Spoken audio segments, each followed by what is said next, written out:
All right, thank you all for joining this webinar. Good morning, good afternoon, and good evening from wherever you are. Welcome to the Global Wildlife Trade webinar. My name is Beth Njeri, the Digital Officer for Wild Animal Protection Africa. Today, we're stringing our focus on the cruel multi-billion trade of wild animals, specifically lions. These animals are bred in confinement to fuel the tourism and traditional medicine industry. Leading this discussion is Edith Kabesime, all the way from Uganda. She's the Wildlife Campaigns Manager at World Animal Protection. Edith is an animal welfare enthusiast who has dedicated most of her life in the fight for better life for animals. In her presentation, she'll take us through the state of lions exploitation globally and in Africa, and why your voice is crucial to ensuring an end to their trade. Let's take this conversation global through the hashtag End Wildlife Trade. Our Twitter handle is @MoveTheWorldAF. Just before we kick off, we'll pop up 2 poll questions just to gauge your beliefs and understanding on wildlife trade. This will be up on your screen for about a minute, so kindly ensure to select your answers quickly. The results will be shared in the course of the presentation, so please do consider sticking around to the end. We'll also have a Q&A session after the main presentation. So type in your thoughts as we go along this conversation. And at the end of the presentation, we'll get a chance to ask some of your questions to get answers from the presenter. Depending on time, we might give an audio Q&A session to some of you who would like to ask your questions verbally. So if you would like to do so, please prepare and we'll give you a slot. After the main session, we'll have a 15-minute journalist session. So if you're here and you're a journalist and you're representing any media house, please stick around. At the end of this main session, we'll give you about 15 minutes to ask the main panelists some of the questions that you might have for your stories to cover later on today.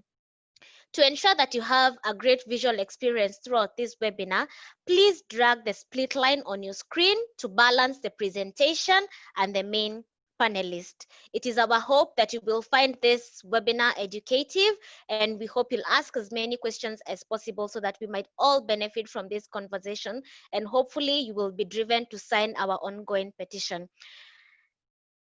Just to go back to what I said, we are going to put up a small poll for about a minute. We kindly request you to participate. Would like to gauge your understanding on the whole idea of lions trade globally.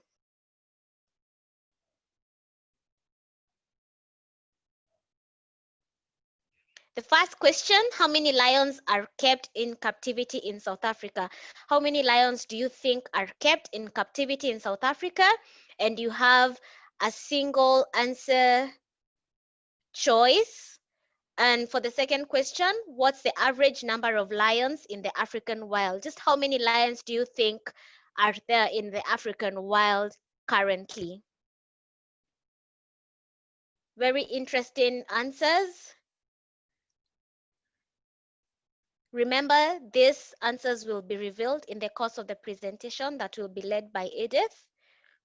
So please stick around to learn where we are at really with lions globally.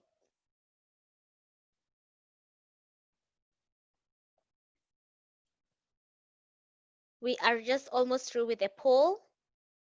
About 62 of you have answered. We now have 63. We encourage all of you to please participate in this poll. Don't be shy. Just select whatever answer you think is right.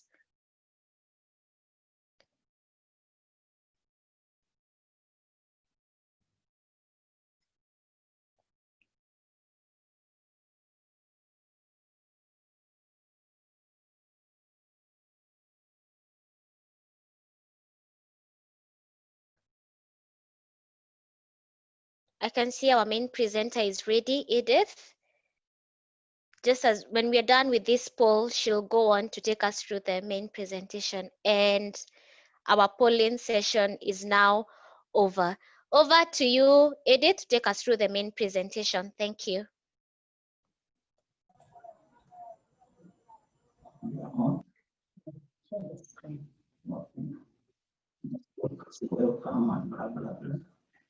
Yeah, so thank you, Beth. Thank you so much. Welcome back, especially you who have been attending our series of presentations to end wildlife trade. This is one of them, and we are welcoming you back. But we are also welcoming friends, new supporters that have joined us for the first time in this presentation. It will last for an hour. So this time round, we will take you through, we'll actually put a spotlight on we'll put a spotlight on the lion as a focus for our presentation today. So basically, this presentation is in the context of wildlife trade with a focus on the lion and a specific focus on lions in traditional medicine. So our call is, of course, to put an end on global wildlife trade forever. And this is something we believe we can do at individual level, but also at the global level. We are calling upon global leaders, our governments, to take action to put this to an end. As I said, today we are talking about global wildlife trade. And we are putting this in the context of the lion. As you are all aware, this month, August, is really a month for the lion. On the 10th of October, as you recall, we launched our campaign to put an end on global wildlife trade, specifically with a focus on the African lion. Every day, thousands and thousands of animals are taken out of the wild. They are also bred in captivity to be sold as commodities, as luxury goods and pets, as medicine, but also as entertainment, just simply for the enjoyment of ourselves as human beings. In terms of the trade globally, it is estimated that on an annual basis, this trade is worth 30.6 42.8 billion US dollars annually. And this is both legal and illegal. If we are talking in terms of the legal trade, this amounts to around 22.8 billion US dollars. And of course, South Africa leads globally in terms of this trade, putting it at 340 million US dollars. If we put this in the context of illegal trade, illegal takes close to 50% of this global trade. So this is a huge contribution, whereas we believe that it is okay to trade in wild animals. If you look at the contribution of illegal trade, which accounts for 50%, then I think it doesn't matter whether it's legal or illegal. It is taking a toll. Illegal trade is still going on under the cover of legal trade. There are solutions that must address taking away animals from the wild and keep them in captivity, breed them in captivity for this global trade. We must be confident that it's not only legal trade that is contributing to this, but it's entirely, both legal and legal trade that is contributing to this trade. In terms of, if we are talking about other trades, where does legal trade sit? Illegal trade, if you compare with all the other illegal trade globally, talk about human trafficking, talk about illegal trafficking, trade in illegal arms, talk about trafficking in drugs. Basically, illegal wildlife trade competes favorably with those other criminal sorts of global trade. But if we are talking about in terms of the real cost of wildlife trade, animal suffering is the real cost, but also widespread ecosystem damage, as well as the horrendous pandemics like COVID-19. So we can't only talk about the trade in cost terms or in financial terms. We should also look at the other negative impacts of this trade to the global community, to our public health, to the ecosystem, but also the actual animal suffering as a result of this kind of trade. What drives this trade? Of course, we have drivers in the demand countries, what we call importing countries, but there are also drivers in the exporting countries, that is the source countries. In the demand countries, there are all sorts of beliefs that wildlife can be used as medicine, because some people believe that some animals really have products that have health benefits when you use them to treat certain ailments. The other driver is, of course, status.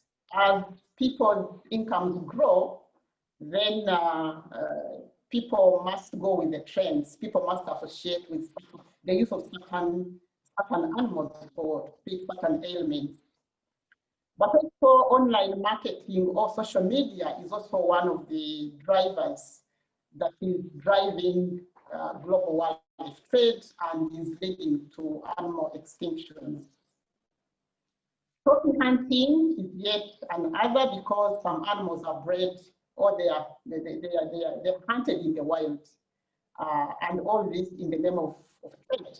But there are also opportunistic buying and gifting, a culture of gifting, especially in the Asian communities, where gifting, especially wildlife medicine from wildlife is a trend.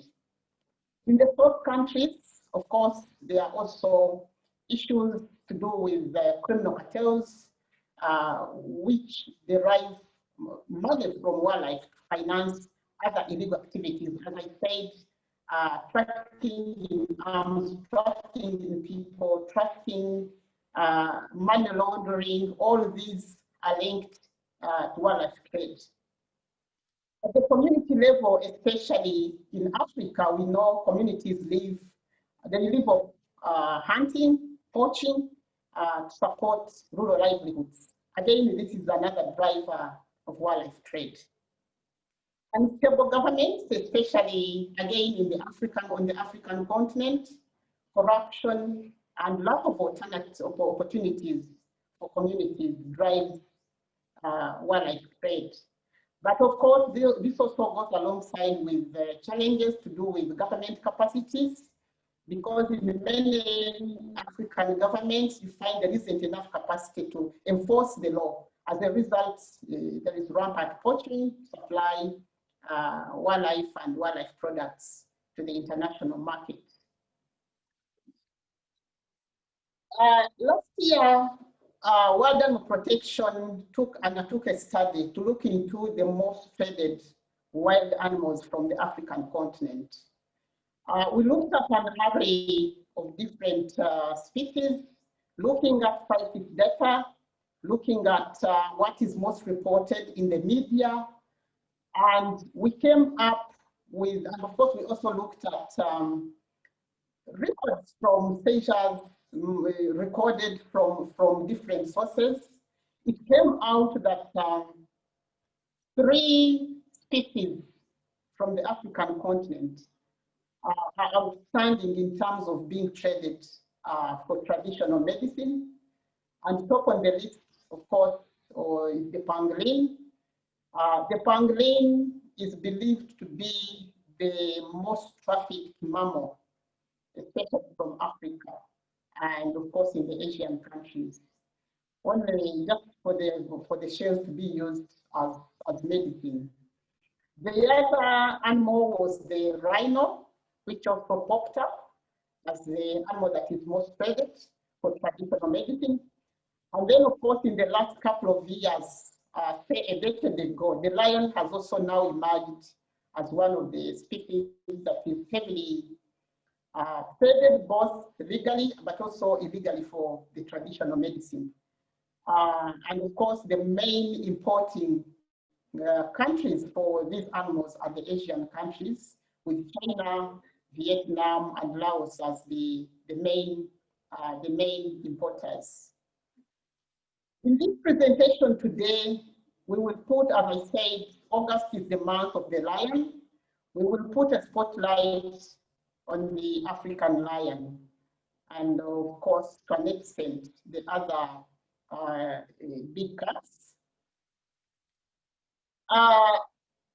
Since this session is about really learning about wildlife trade and how the lion is being exploited for this, I think it's important that we know some facts about the lion. Initially, lions, of course, were found in Africa, but also parts of Europe and Asia. And about a decade ago, up to 40 million lions roamed the entire of Africa. But currently, because of many factors, lions are now found in some parts of sub-Saharan Africa, having been, their habitat dwindled very significantly over the last 100 years. So currently, there are fewer than 25,000 lions still remaining in Africa, roaming the wild. And of course, less than 40,000 in the whole world. So you can see the extent to which the lions have dwindled over the centuries. From a conservation perspective, the International Union for the Conservation of Nature, IUCN, classifies the lion as vulnerable to extinction, meaning its numbers are dwindling, much as we know in some countries like South Africa, the numbers are relatively stable, but all sometimes all the reasons. I'll come back to that. The lion is listed in Appendix 2 on the International Convention of Plants and Animals, meaning that life, but also in terms of their derivatives and any products. There are many threats, of course, to the African lion, the biggest being human-wildlife conflict and habitat loss, which both lead to prey reductions, and then they end up coming into conflict with human beings, and this results into killing, mainly through poisoning, especially in areas where lions come into contact with pastoral communities, because lions will, once they don't find enough food, invade the livestock in the communal area, the community areas, and that puts them at risk, poisoning and other sorts of killing. Global wildlife trade, both for farmed lions in captivity, but also lions are being poached for their bones and other parts for the traditional medicine. As I said, all of this service the market or to meet the demand for traditional medicine, especially in the Asian countries. Bushmeat is yet another threat to lions. How this happens, of course, as hunters, as poachers, lay their snares intended for other animals for meat, then lions accidentally or even sometimes intentionally fall into these traps. And this puts really is one of the biggest threats to lions on the African continent. In my own country, in Uganda, this has been one of the biggest threats to the lion conservation in Uganda and, of course, other parts of Africa.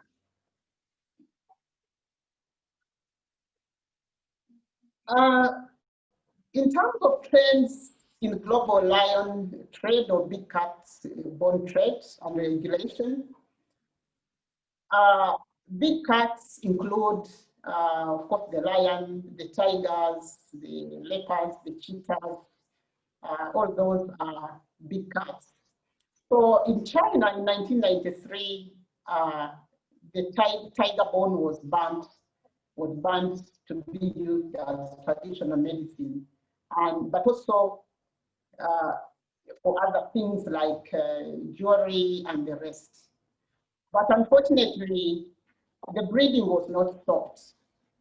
But later on, scientists stopped breeding of tigers for trade in 2007. And it's from 2007 that we see kind of a spike in the trade, in the exportation of lion bones from the African continent. Why? Because of the reduction or the stringent measures that were put in Asia to curb trading in tigers. So in 2016, while there were attempts by some governments at the COP17 or Conference of Parties of CITES put an end on trade in lions and uplift the lions to Appendix 1, meaning that no lion should be traded internationally. This proposal was defeated. And instead, all the range countries, apart from South Africa, which breeds lions for captivity, in captivity for the trade, lions, all countries were, a zero export quota was introduced for all range countries.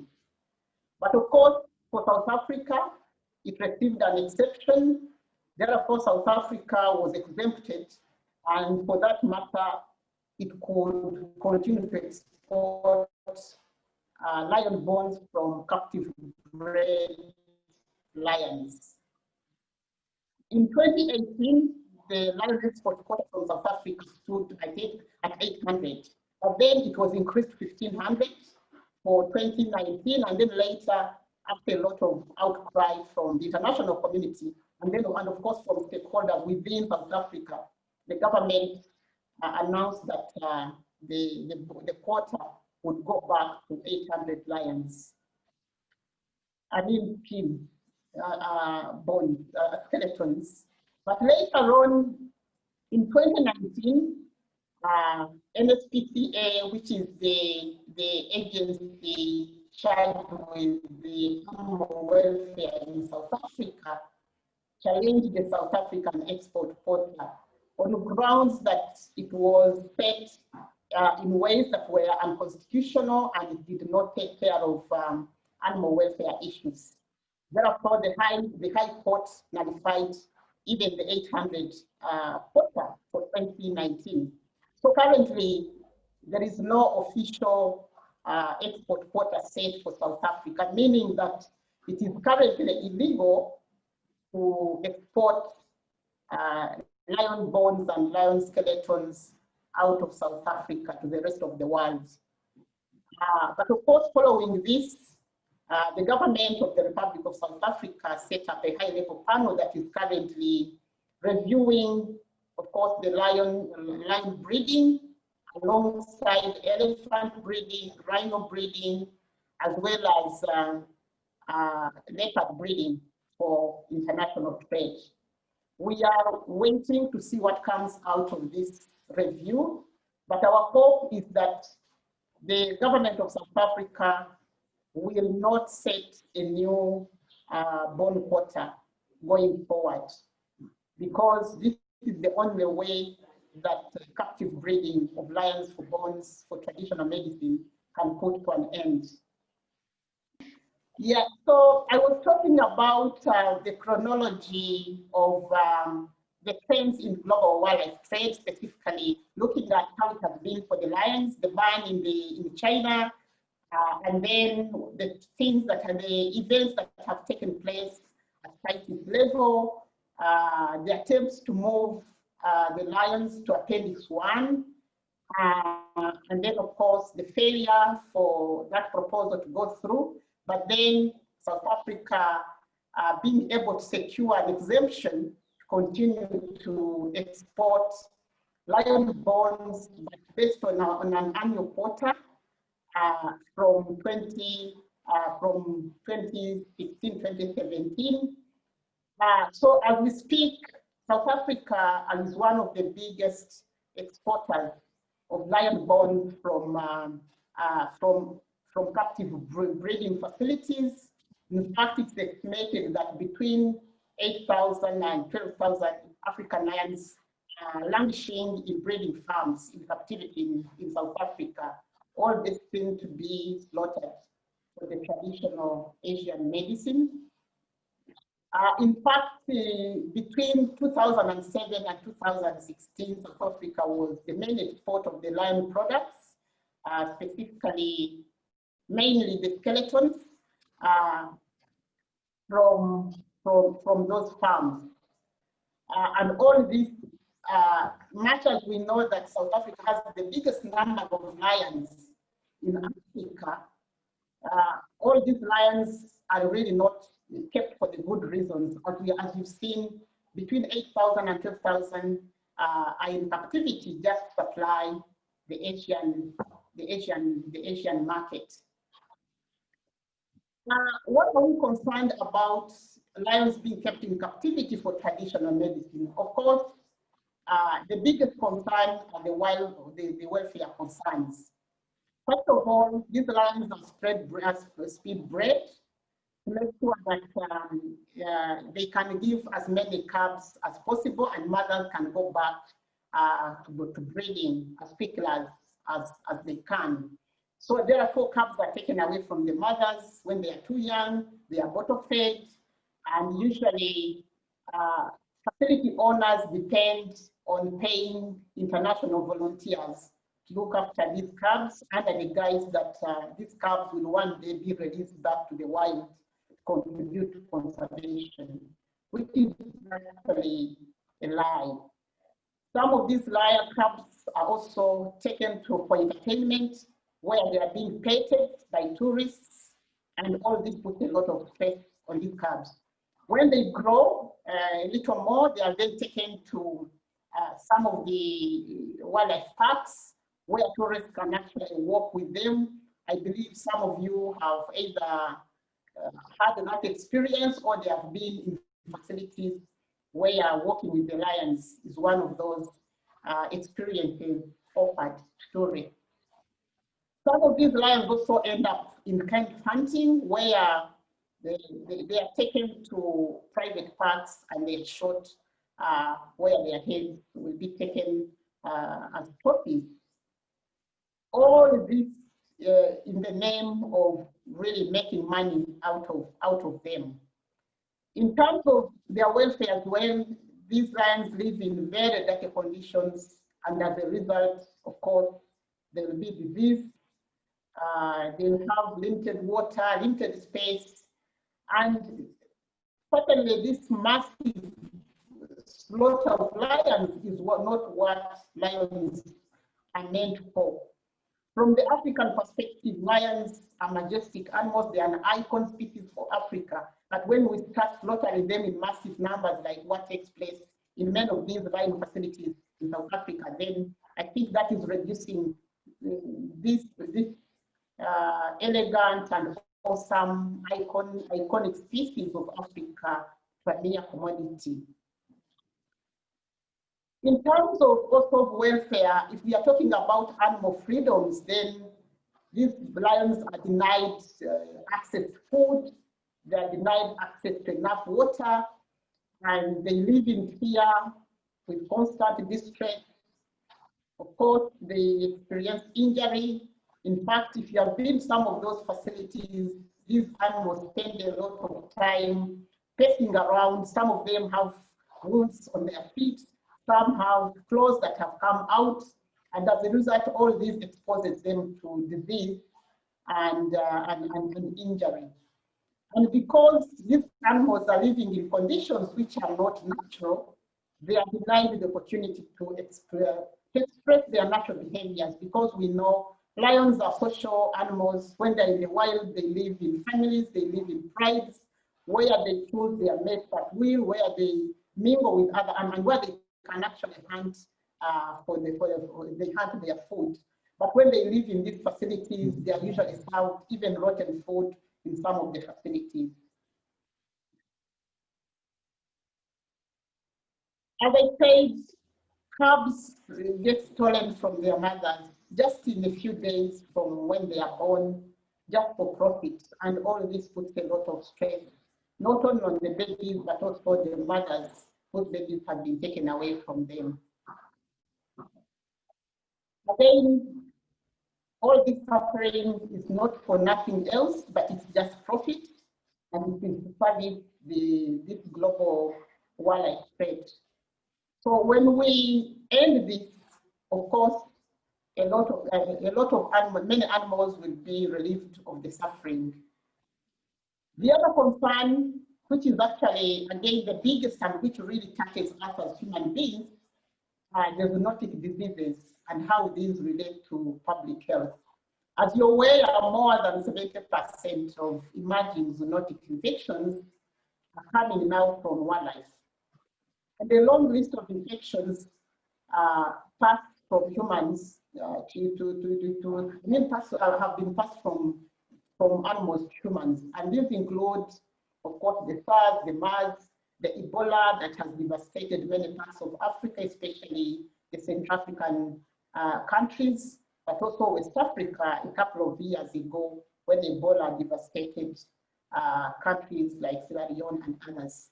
HIV/AIDS, we also know that also has its roots from wild animals as well as the rabies.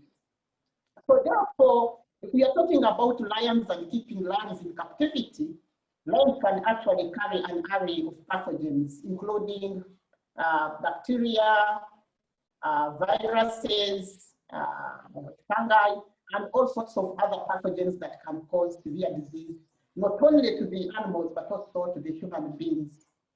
Can we go back?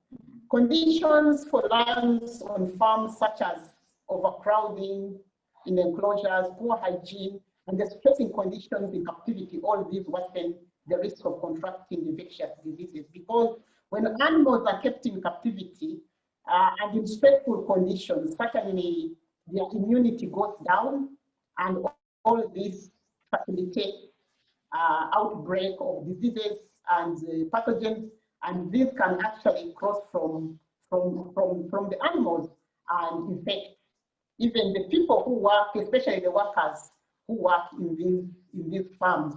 In fact, there is evidence that a good number of people who work in these farms, some of them have their immunity HIV positive, and therefore they have their own immunity in the first place compromised. So when you expose them to such conditions, then the potential that they can actually catch disease from these animals when they expose, the risk is very high. And the direct contact between animals and people therefore increases this risk, which does not only put the risk of the people themselves, but also the risk of these diseases being transmitted to other animals. In fact, there's evidence that actually COVID-19 can actually catch other animals like lions and other cats. Therefore, diseases like COVID-19 and the tuberculosis, all of these really present a very huge risk to public health. Next. So why do we need a global ban on wildlife trade? Again, it's because, first of all, animals are suffering, but also from a public health perspective, COVID-19 is a wake-up call for all of us, the entire world, that the case of global ban has never been more urgent than it is now. I know it has been said over and over as to where the origin of COVID-19 started from. We all know it is from China, but of course, right now, COVID-19 is sweeping across the globe. It has put the entire world on its knees.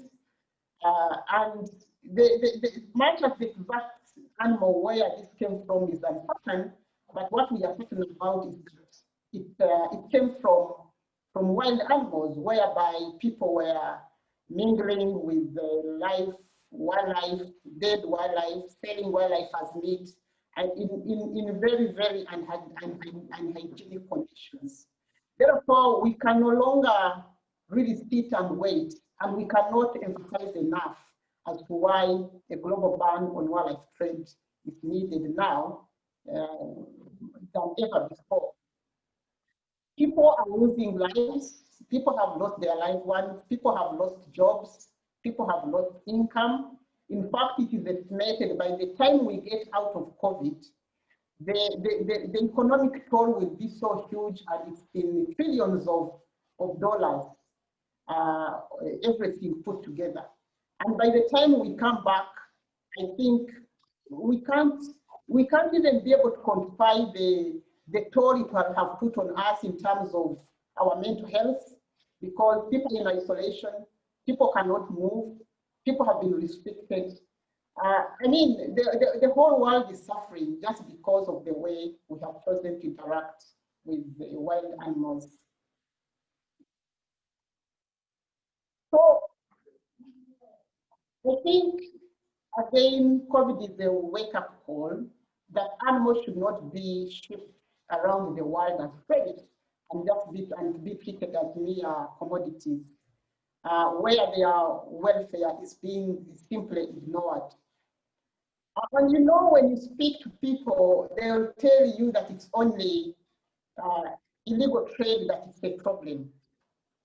But the fact that illegal trade contributes 50% of wildlife trade globally, it means it also poses, legal trade as well poses a risk to human health.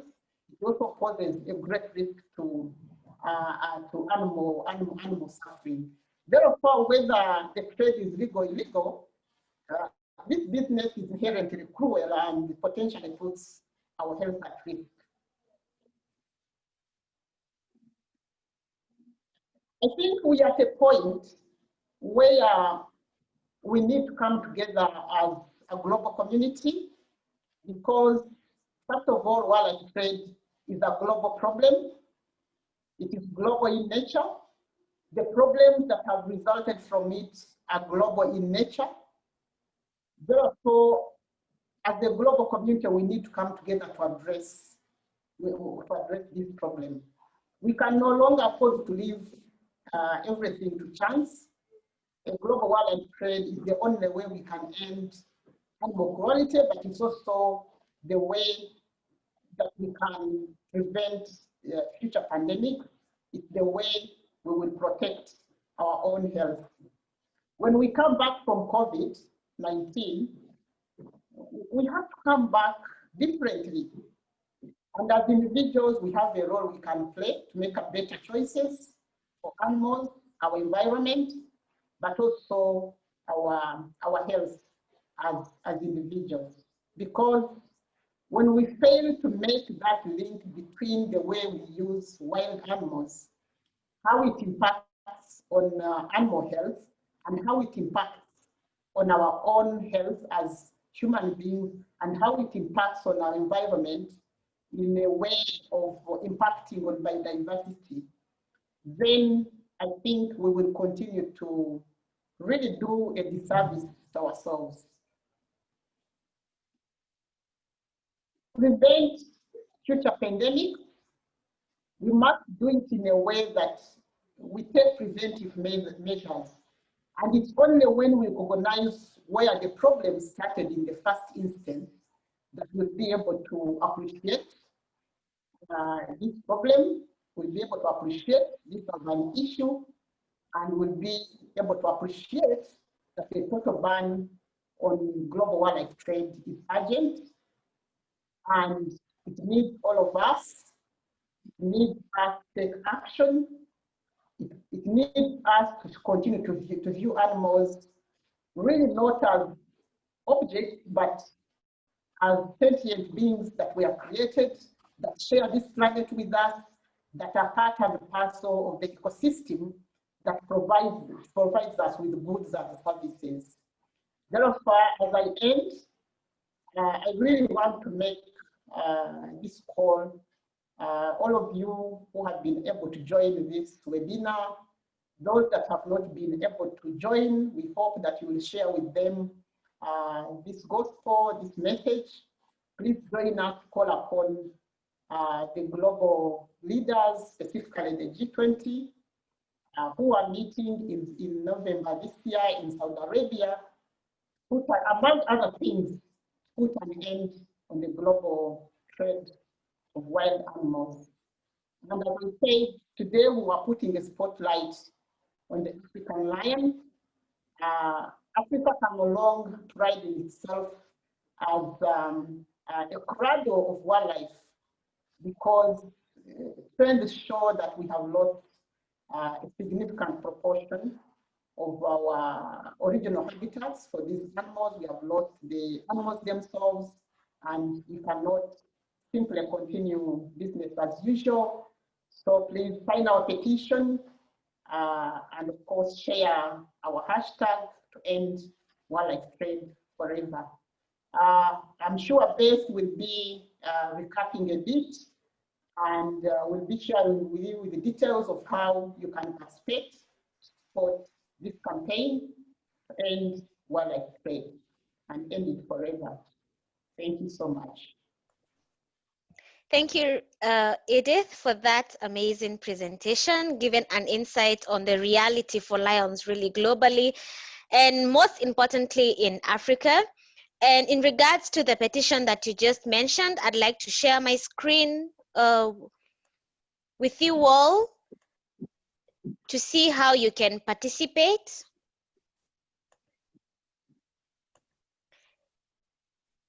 Sorry about that. I hope you can see my screen now. So first of all, World Animal Protection Africa is on Facebook, Instagram, and Twitter. You can follow this conversation on either of the platforms. If you have not followed us yet, please follow us on Facebook and Instagram at World Animal Protection Africa. If you just search for World Animal Protection Africa on either Instagram and Facebook, you should be able to find us. Please do follow us. On Twitter, we are at Move the World AF, and that's where the conversation has really been driven on. We'd like to thank everyone who has participated in the Twitter conversation. We've been trending at #4 in Kenya. Thank you so much for that. In regards to the petition, we really need your voices because of the G20 summit that will be happening in November. Please do take a minute right now before we move to the Q&A to sign the petition. The link is very short and succinct, easy to type in your Chrome or Opera Mini and get to sign this petition. We'll just give you a minute for that before we move to the Q&A session. And maybe just to quickly say thank you so much, Faith, Victor, Wamuswa, and Samson, and everyone else who has typed in their questions. We will endeavor to answer them, and if you're not able to take on your question in this session, we'll take it up after this webinar. We implore you to kindly take a minute and sign the petition that will ensure there's an end to the cruel trade of animals like lions.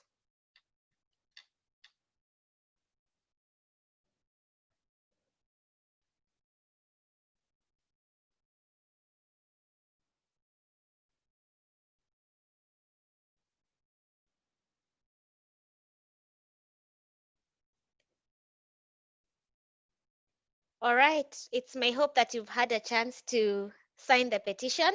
On to the Q&A session. Some interesting questions. Edith, are you ready? All right, so the first question is, we've been asked what really fuels the belief that lion bones have medicinal benefits. I'll take that again. What fuels the beliefs that lion bones have medicinal benefits? The other question is, where exactly is traditional medicine extracted from lions? Is it from the meat only? Is it from the meat? Is it from the bones? Where exactly does it come from? You have mentioned lion bones, but people are curious to know, is there other part of the lions that is majorly used to produce traditional medicine? The other question is the trade, is a trade supporting even, for example, the communities that live with the lions, or is it a benefit to just a few? And the final one is, we have said that 25,000 lions, or fewer than that really, are in the African wild. Just how many of these lions are we losing on an annual basis? So that's the first set of questions we'll take. Thank you. Yeah, thank you so much, participants, for those awesome questions, and thanks, Dave, for articulating them. So the first question is about what fuels the belief that lion bones, actually the lions have medicinal values. I think, first of all, it's a culture that has been ingrained in people for a very, very, very long time, that people believe that certain parts of an animal, say a lion, maybe a lion's claw, a lion's teeth, if you grind it and maybe take a concoction out of that, from that, it will cure certain diseases. There is no scientific evidence that points to the curative qualities or benefits of the lions. It is simply a belief, and it's a culture that has been ingrained. These are beliefs that have been ingrained, deep-rooted within societies, within certain communities, that I think it's going to take a very, very long time to kind of make people change their mindsets of how some of the things they believe in, even when some of them do not have any scientific evidence. Just because it's a belief, people continue to perpetuate that belief based on wrong information and wrong education. I mean, kind of wrong stories being passed on from one generation to another. In terms of where exactly does is the medicine extracted, the main parts that are used are, of course, the bones. But of course, we know maybe in some communities they could be using other parts. But for the international market, that is what is exported to Asian countries, especially China, Vietnam, Laos, and other Asian countries, and mainly the bones. So these bones, they are ground into powder, and they are made into cake, which are sold as medicine. But we also understand that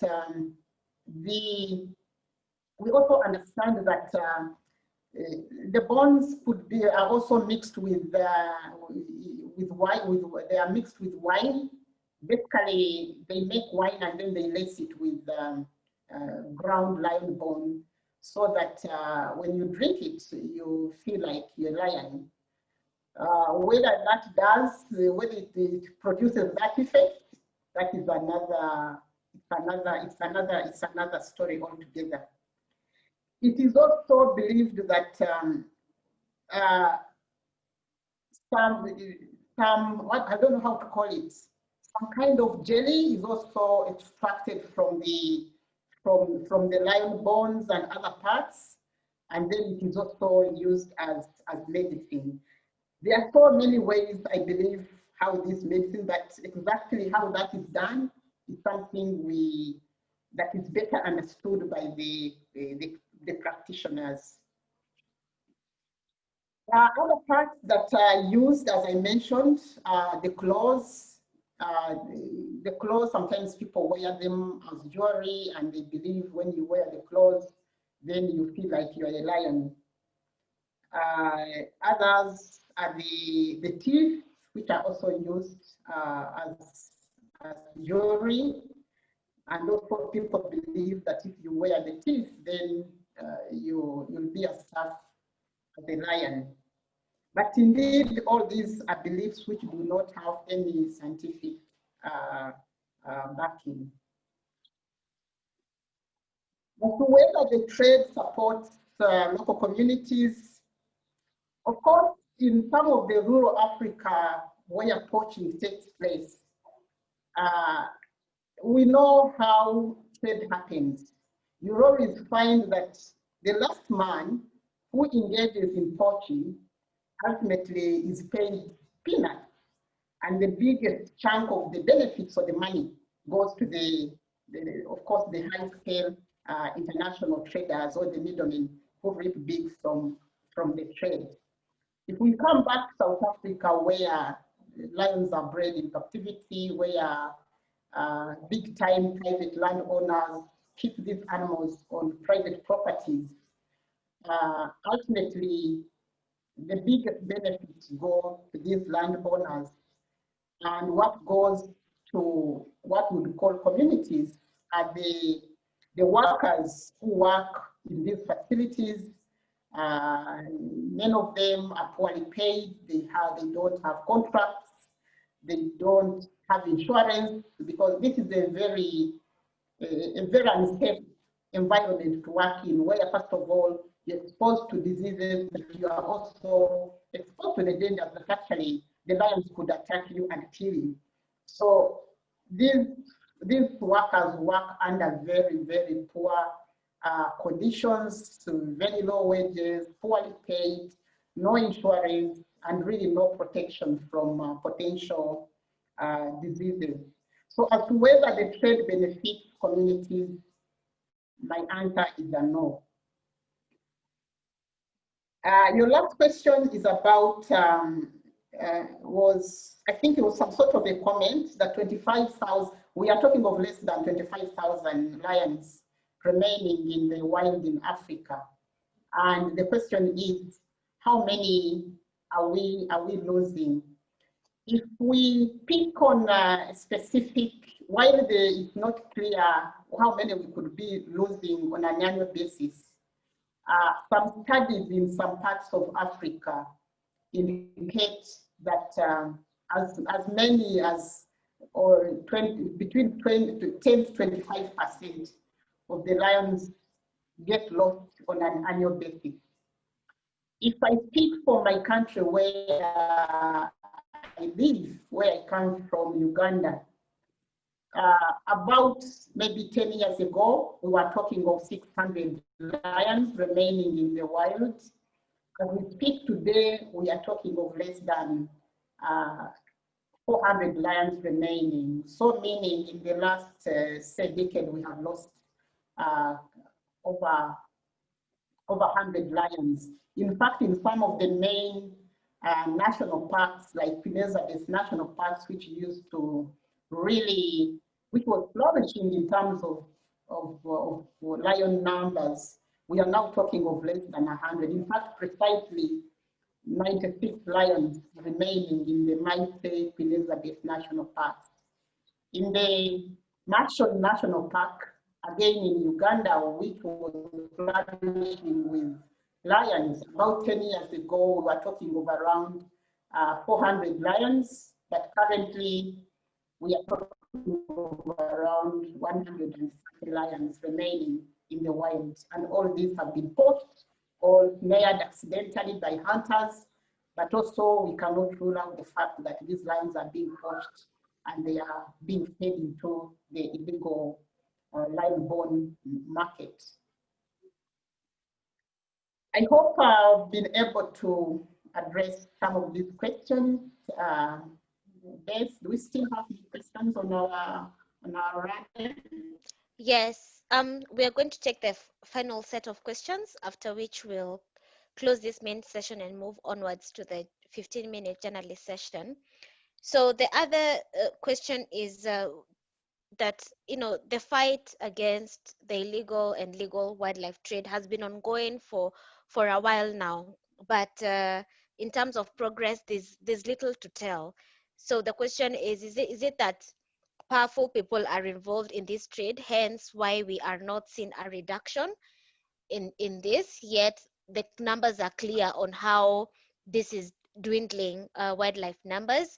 Then the other question is, could it be that where we are at with lions and other wild animals in regards to the trade, could it be because of the approval by CITES in 2007 to have lions traded? Is it what it is affecting the current numbers right now when we say fewer than 25,000? And then the last question is the black market. Could the ban on wildlife trade, will it fuel the black market? Because when the wildlife trade is banned, it does not mean that the demand for traditional medicine will have reduced. So, what are we, are organizations such as us, going to do to ensure that, beyond just the ban, there's even a reduction in demand and supply? And the last question on that set is, what are some countries such as China and other Asian countries doing to find alternatives to the lion bone traditional medicine? Are there alternatives to that to reduce the illegal trade of species like lions? Thank you. Yeah, thank you for, it's a mouthful of questions. Thank you, Beth, and our participants. Illegal versus legal, yes, the battle has been on for a very, very long time, but we seem not to be making enough progress to address this. I think we need, I think this is the time for those who have been on the side of legal trade and those who have been on the side of illegal trade, really to come together and put our heads together. I really appreciate in the first instance that illegal trade, it's not that when you address legal trade, then illegal trade will vanish. And it is also not true that when you remove legal trade, illegal trade will vanish. I think the most important point is to acknowledge that legal trade mimics illegal trade, as the figures show, that even when you can trade in wild animals openly, legally, still illegal trade will take place. And it's as big as legal trade. And also from the welfare perspective and public health perspective, whether it is legal or illegal, the impact is the same, because even legally traded animals will carry parasites, say from Africa to the rest of the world, from China to the rest of the world, from Europe to Asia, and so on and so forth.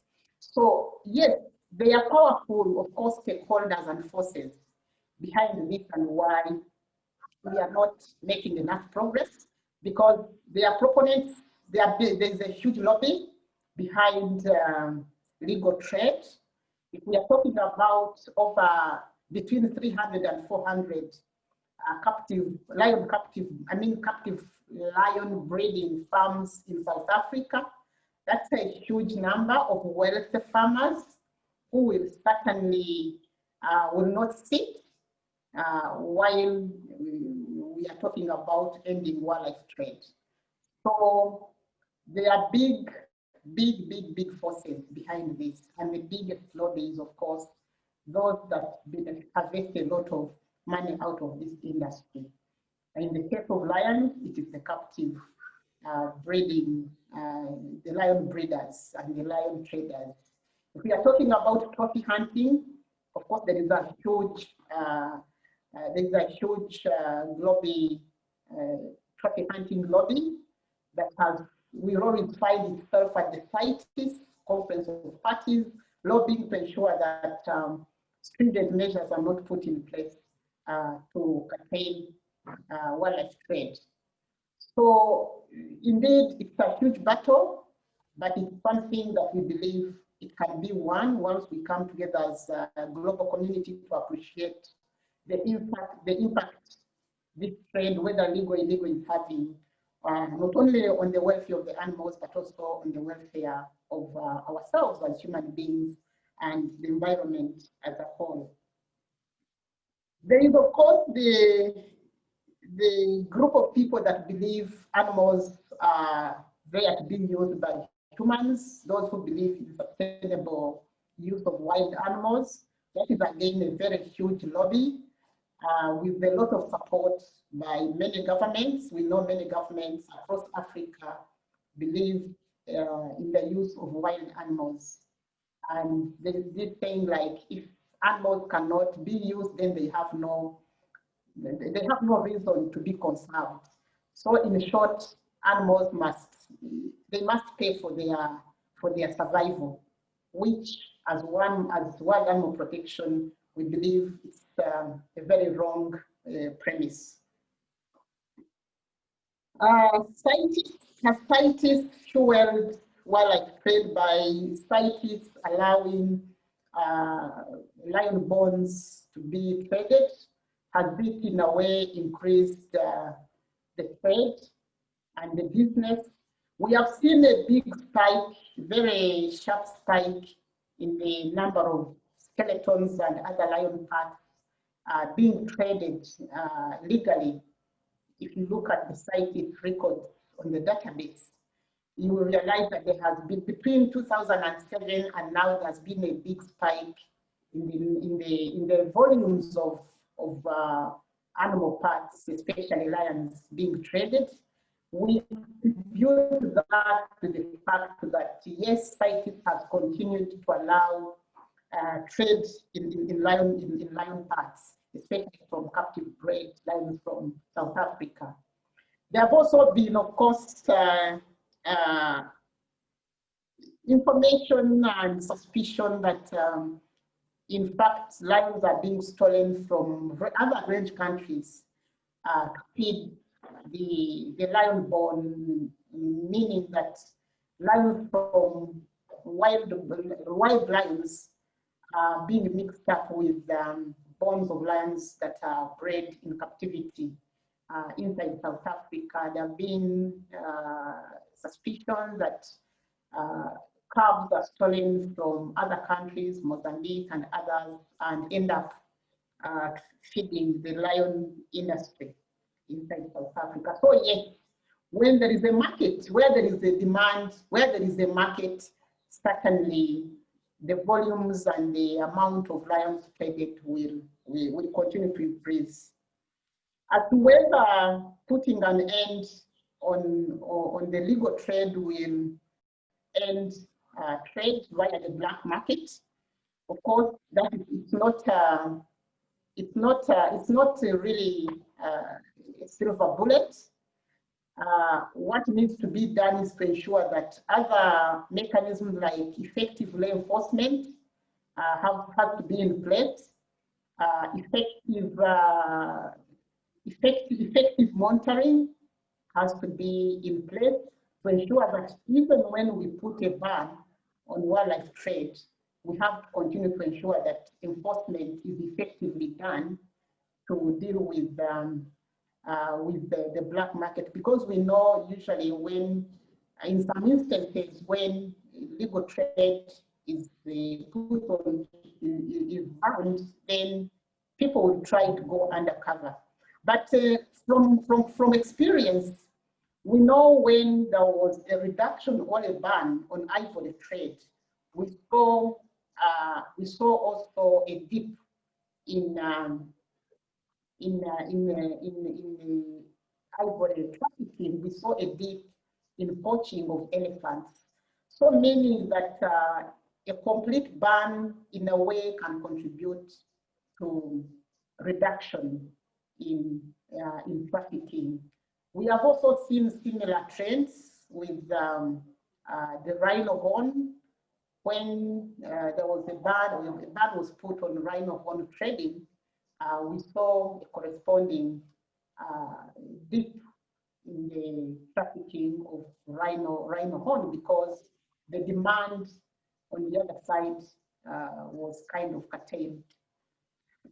As to whether countries like China, Vietnam, and others that are the biggest culprits when it comes to consuming lion bone and other wildlife products, we are currently World Animal Protection is currently working with pharmaceutical companies and traditional medicine practitioners inside China to look at alternatives to animal products. In fact, soon we will be launching a website where we will be, where actually people can look for alternatives that are plant-based that would substitute for animal parts. So it's like for every animal part, be it lion, be it tiger, be it rabbits, be it anything, we have tried to put together, working with stakeholders inside China, we've tried to come up with a list of alternatives that are plant-based. So that resource will be coming up soon, and we hope it will swing consumers from looking at wild animals and begin to look at plants as substitutes. All right, thank you, Edith. We have come to the end of this webinar session. We apologize. We are 15 minutes past the intended time to end, which was just 12 p.m. East African time. In regards to what has been said, we urge you to please continue to send out this petition. We are targeting the G20